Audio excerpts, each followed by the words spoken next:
let's start from the beginning. Let's tell everybody your story, how you started Warriors Next. Sure.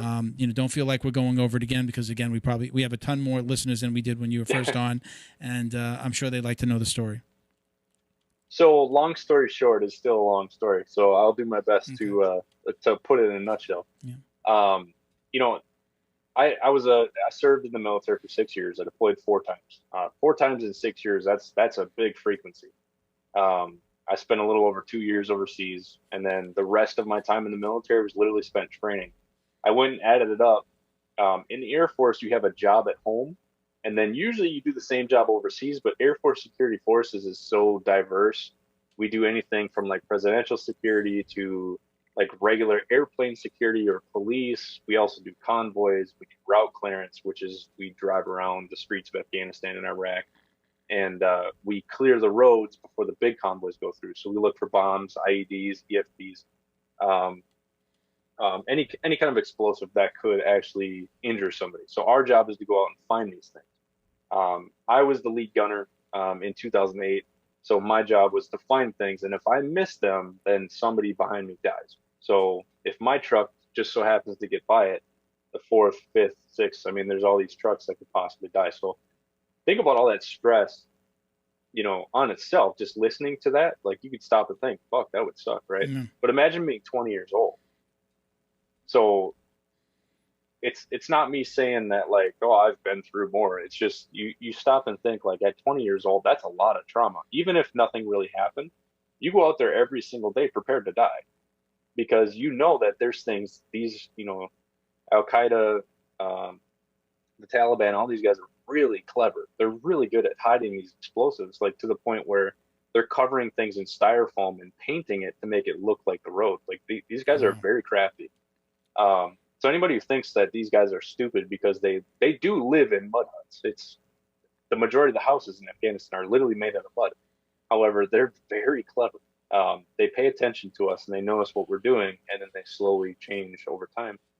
So I did this 4 times, and enough things happened overseas to where I was pretty jacked up in the head from it. I got sent to mandatory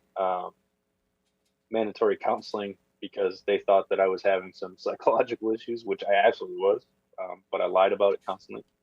A lot of veterans tend to hide their mental health issues because what happens is, say I was in Afghanistan and said, hey, that last explosion really fucked me up. What they do is they take your gun away from you. They take your job away from you. They take away your livelihood, right? That's who you are, and you're no longer a part of the team. You're no longer valuable. You no longer can provide for the rest of your people. So what they do is they take you away from that group, right? So essentially you're losing your family, you're losing your meaning in life. So if you say something, they'll take that from you. So you don't say anything to protect that.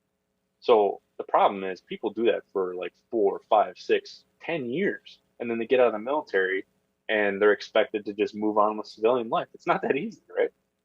So I personally struggled pretty bad to the point where 2015 was so bad. I was an alcoholic. I found out my daughter was autistic. My 8-year-old daughter, she's pretty severely autistic. She still doesn't talk. She's nonverbal. It can be extremely difficult. Beautiful little girl, but man, it makes life difficult sometimes. So back then in 2015, we found out she was autistic, and it goes through your head.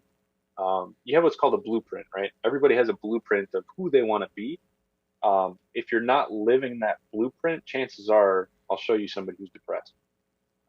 You can always change that blueprint. That's the thing. So the same thing goes with your children. Everybody has a blueprint of what they think their children's going to be, right? Mm-hmm. So at the time, I had to go through the realization that my daughter will likely never have a boyfriend. She'll never live on her own.